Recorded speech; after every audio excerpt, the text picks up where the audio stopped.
नमस्कार दोस्तों। अरावली की पहाड़ियां, जिन्हें दुनिया की सबसे पुरानी पर्वत श्रृंखलाओं में गिना जाता है, आज केवल भूगोल का हिस्सा नहीं बल्कि उत्तर भारत की राजनीति का सबसे बड़ा कुरुक्षेत्र बन चुकी है।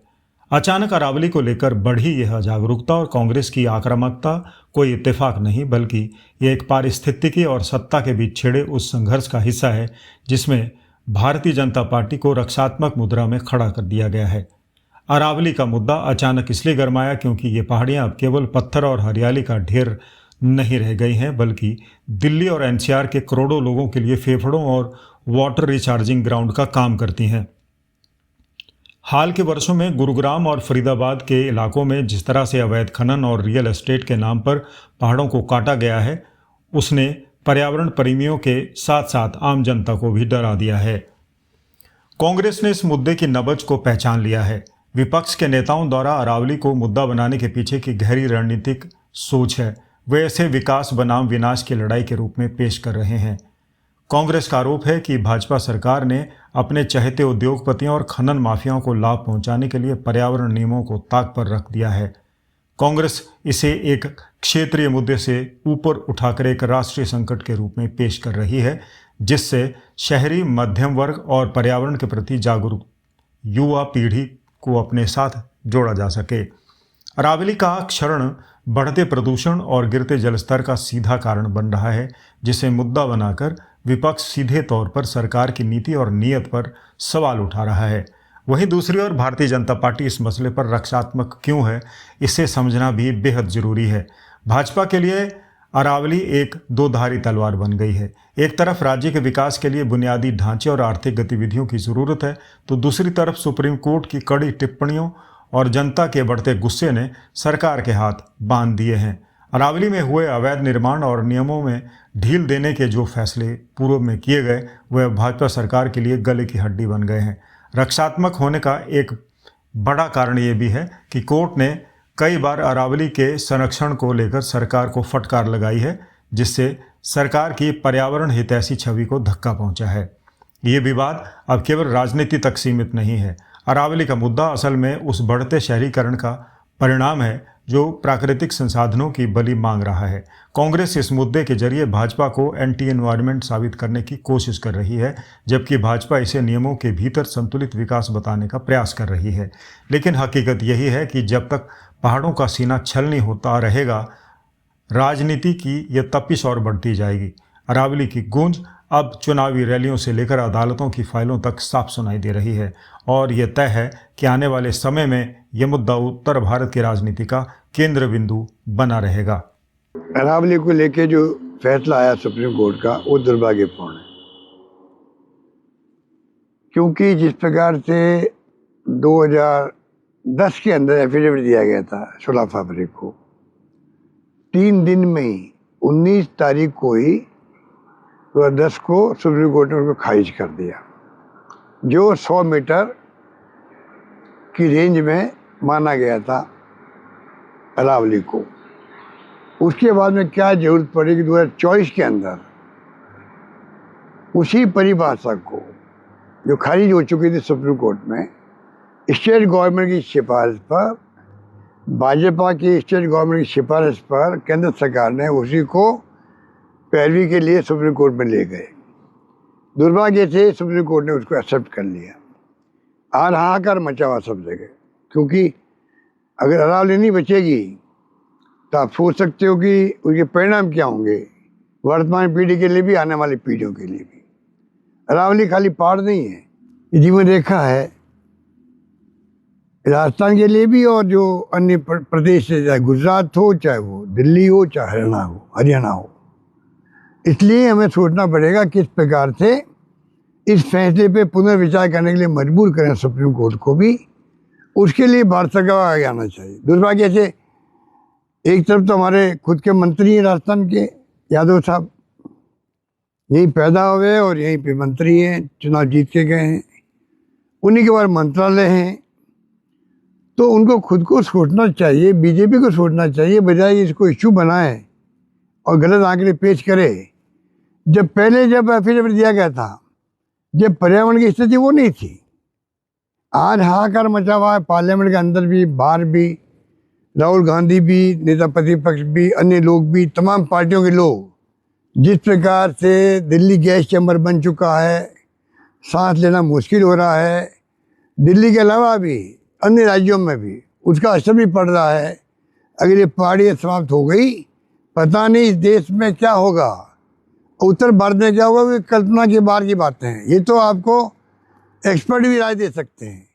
आज आप सिर्फ सेव और अरावली डीपी बदलने से काम नहीं चलता है, काम चलता है दृढ़ इच्छा शक्ति से, काम चलता है काम करने से। इस तरह से मत बरगलाइए। हमारे राजस्थान के भाई बहनों को हम आपसे कहना चाहते हैं, हम किसी भी तरह से अरावली के साथ छेड़छाड़ नहीं होने देंगे, किसी तरह का खनन नहीं होने देंगे, ये हम आपको विश्वास दिलाते हैं। राम राम जी, नमस्कार सबको। आज अपने सांसद निवास दिल्ली संसद भवन के साथ जो लोग कभी मेरे से मिलने यहाँ पे आए हों, पंदा तालकटोरा रोड, लेकिन एक ऐसी जगह जो रायसीना हिल का हिस्सा माना जाती है, साथ में राष्ट्रपति भवन जो रायसीना हिल पे माना जाता है, ये संसद, ये बसी हुई नई दिल्ली, ऐसी जगह से इस वीडियो के माध्यम से मैं आपके बीच में आया हूँ जो ना सिर्फ अरावली पर्वत की आखिरी पहाड़ियों में से एक रायसीना की पहाड़ी, बल्कि दुनिया की सबसे ज़्यादा प्रदूषित नगरी का एक हिस्सा। रायसीना हिल, अरावली का आखिरी पर्वत, धीरे धीरे जो समतल होता गया, जैसे दिल्ली के अंदर जंगल समाप्त होते गए और कंक्रीट जंगल बढ़ता गया, बसासत बढ़ती गई, और आज ऐसी स्थिति बन गई कि आज जो दिल्ली में बसे हुए बाशिंदे हैं वो दुनिया के सबसे ज़्यादा वायु प्रदूषण का जीवन व्यतीत कर रहे हैं। ऐसे में जब चाहिए तो ये था कि जो अरावली पर्वत, जो पर्वत ना सिर्फ दुनिया का सबसे पुराना पर्वत श्रृंखला के रूप में माना जाता है, मगर जो पर्वत श्रृंखला जो हमारे देश की एक जीवन रेखा भी जिसको समझा जाता है, एक तरफ गंगा जमुना और दूसरी तरफ हमारी सभ्यता को मरुभूमि बनने से बचाने वाली ये पर्वत श्रृंखला, रेगिस्तान बनने से बचाने वाली ये पर्वत श्रृंखला। आज चाहिए तो ये था, जब वायु प्रदूषण हरियाणा में, दिल्ली में, देश में सबसे ज़्यादा नहीं दुनिया में सबसे ज़्यादा वायु प्रदूषण हमारे क्षेत्र में हुआ, तो ऐसे समय में अरावली के पर्वत, अरावली के जंगलों में और वृक्षारोपण का फैसला सरकार लेती। लेकिन सरकार ने सुप्रीम कोर्ट में पैरवी करी कि 100 मीटर से कम की जितनी पहाड़, जितने पर्वत अरावली में आते हैं उनको अरावली ही ना समझा जाए। इससे दुर्भाग्यपूर्ण बात नहीं हो सकती। इस फैसले की चपेट में मैं मानता हूँ हरियाणा में तो लगभग सारी अरावली आ जाएगी। हरियाणा में, दिल्ली में जो बची खुची है सारी अरावली आ जाएगी, और केवल हरियाणा में अरावली ही नहीं, आने वाले समय में शिवालिक जो हमारे पंचकुला, अंबाला, यमुनानगर जिलों में, वो भी 100 मीटर से कम की अगर बात होगी, और ये 100 मीटर कोई समुद्र के स्तर से 100 मीटर नहीं नापा जाएगा, ये जो सबसे नज़दीक समतल जगह जगह मिलेगी वहाँ से 100 मीटर नापा जाएगा। यानी कि गुड़गांव में जो पहाड़ियाँ हैं वो गुड़गांव की जो सिटी सेंटर है वहाँ से नापा जाएगा।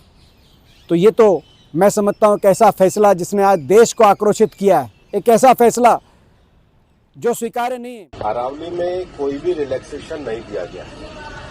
पहली बात, अरावली भारत के 4 राज्यों में है, दिल्ली, राजस्थान, हरियाणा और गुजरात। टोटल अरावली 39 डिस्ट्रिक्ट्स में।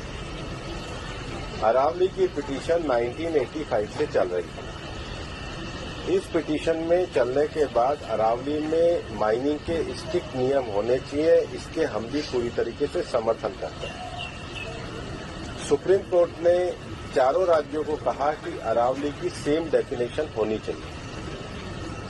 सेम डेफिनेशन में 100 मीटर को, जो कि 1968 का जो जियोलॉजी का स्टडी है रिचर्ड मॉर्फी, उसके कारण है। कुछ YouTube चैनल ने और कुछ लोगों ने एक कंफ्यूजन खड़ा कर दिया कि 100 मीटर का अर्थ होगा टॉप के 100 मीटर। ऐसा नहीं है। उसका जो बेस स्ट्रक्चर है, जो पर्वत का बेस स्ट्रक्चर है, अगर वो जमीन के अंदर भी 20 मीटर है, वहां से लेके 100 मीटर तक प्रोटेक्शन है। तो जो 100 मीटर का प्रोटेक्शन है, जो लोगों ने कंफ्यूजन करा है कि मतलब ऊपर का 100 मीटर है, नीचे खुदाई कर सकेंगे, वो नहीं है। मैं आपको फिर क्लियर कर रहा हूँ। 100 मीटर का अर्थ है टॉप 100 मीटर से बॉटम के अंदर तक जो उसका पूरा फैलाव है। पहाड़ी तो ऐसे होती है, तो उसका बॉटम तो बड़ा होता है। जहां तक उसका बॉटम जाएगा वहां से लेके 100 मीटर तक प्रोटेक्शन है। और अगर एक पहाड़ी और दूसरी पहाड़ी के बीच में 500 मीटर का गैप है, तो वो जमीन भी अरावली रेंज मानी जाएगी। इस डेफिनेशन के आने के बाद 90% से ज्यादा एरिया प्रोटेक्टेड एरिया में आ गया। 90% से ज्यादा। मेरा ये स्टेटमेंट लिख लीजिए, टोटल अरावली का एरिया 1,47,000 स्क्वायर किलोमीटर है। इसके बाद केवल अभी की जो मेरे पास 39 डिस्ट्रिक्ट है, केवल 217 किलोमीटर मतलब 2% में ही माइनिंग हो सकती है, और वो भी हर तरीके से नहीं हो सकती। उसके लिए भी सुप्रीम कोर्ट ने डायरेक्शन दिया है कि आपने जैसे सारंडा और झारखंड में एक पूरा पहले माइनिंग प्लान बनाया है, वो प्लान तैयार करिए। वो प्लान तैयार करने के बाद भी ICFR जो इंस्टीट्यूशन है उसकी परमिशन होगी, उसके बाद ही परमिशन मिलेगी। दिल्ली में कोई भी माइनिंग अलाउ ही नहीं है, ना होगी। मैं फिर दोहरा रहा हूँ, दिल्ली की अरावली हिल्स में माइंस पूरी तरीके से बैन है। अरावली में लगभग 20 से ज्यादा फॉरेस्ट रिजर्व प्रोटेक्टेड एरिया वो एज इट इज रहेंगे। तो reserve area, protected area, even 100 metre भी पहले क्या होता था, जो लोगों ने करा था कि टॉप को छोड़ के नीचे खुदाई करते थे, तो वो एक तरीके से उसके चारों तरफ करते थे। अब वो भी नहीं कर सकेंगे। तो मुझे लगता है सुप्रीम कोर्ट ने जो निर्णय दिया है, ministry of environment, survey of India, geological survey of India, और जियोलॉजिकल सर्वे ऑफ इंडिया में जो इंटरनेशनल स्टैंडर्ड है रिचर्ड मार्की, उसको दिया। उसके बाद भी मामला सुप्रीम कोर्ट में है। हम पूरी तरीके से सहयोग करने के लिए तैयार हैं। पिछले 2 साल से लगातार स्वयं प्रधानमंत्री जी ने अरावली में वृक्षारोपण किया है। ये सरकार पिछले 2 साल से ग्रीन अरावली का मूवमेंट चला रही है। मैंने खुद ने पिछले दिनों उदयपुर में सारे डीएफओस की, मतलब चारों जिलों के 39 डीएफओ की मीटिंग करी है। हम हर डिस्ट्रिक्ट में अरावली की नेटिव स्पीशीज का एक नर्सरी लगा रहे हैं।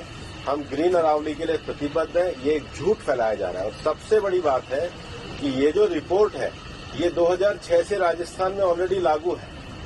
इसमें कुछ भी एडिशन नहीं किया गया, बल्कि अरावली के टॉप से लेके और जमीन तक, मतलब जमीन से पूरा ऊपर 100 जो स्ट्रक्चर है, वो सारा प्रोटेक्टेड की श्रेणी में आता है।